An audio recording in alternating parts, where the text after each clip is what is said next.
7 मई 2025 की रात पहलगाम में 26 बेगुनाहों की जान लेने वाले आतंकी पाकिस्तान में अपने ठिकानों पर चैन की नींद सो रहे थे। उन्हें अंदाजा भी नहीं था कि ये रात उनकी जिंदगी की आखिरी रात बनने वाली है। रात के घने अंधेरे में भारत ने एक ऐसा ऑपरेशन शुरू किया जिसने आतंक के खिलाफ लड़ाई के नियम ही बदल दिए।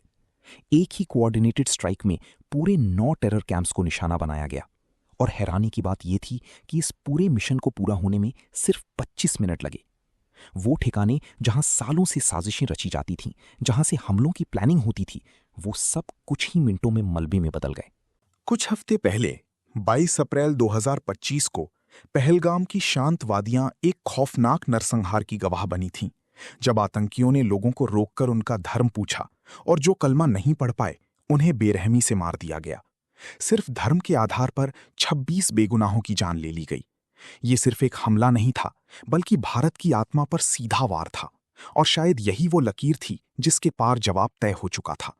देश के सबसे ऊंचे स्तर से साफ संदेश आया कि इस बार सजा ऐसी होगी जिसकी कल्पना भी नहीं की गई होगी।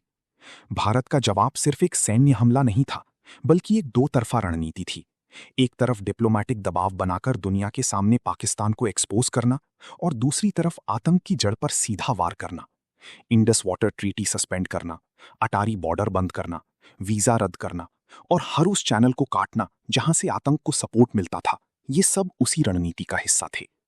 लेकिन असली कहानी पर्दे के पीछे चल रही थी, जहां गुप्त मीटिंग्स, रॉ और एनटीआरओ की इंटेलिजेंस के आधार पर एक एक टारगेट पर पैनी नजर रखी जा रही थी। कुल 21 संभावित ठिकानों में से सबसे खतरनाक 9 टारगेट्स चुने गए। फिर इस मिशन को नाम मिला ऑपरेशन सिंदूर। इसकी सबसे खास बात यह थी कि टारगेट सिर्फ पीओके तक सीमित नहीं थे, बल्कि पाकिस्तान के अंदर 100 किलोमीटर तक मौजूद ठिकानों को भी निशाना बनाया गया। यानी एक साफ संदेश, अब कोई भी ठिकाना भारत की पहुंच से बाहर नहीं है।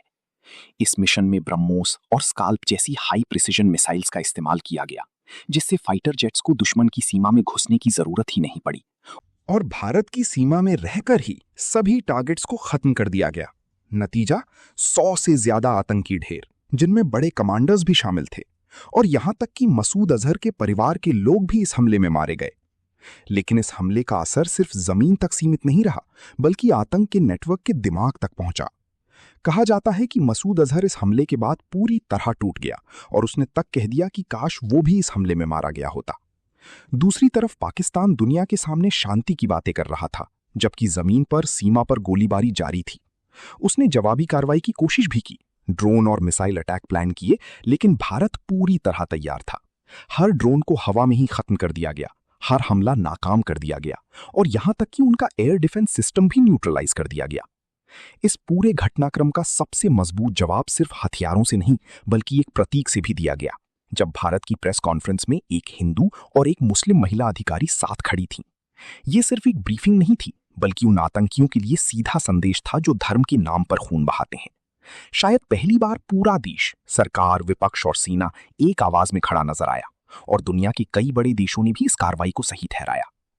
अब सवाल ये है, क्या ये सिर्फ एक जवाबी हमला था या आतंक के खिलाफ एक नए युग की शुरुआत? एक ऐसा युग जहां कोई भी देश आतंक को पनाह देकर बच नहीं सकता।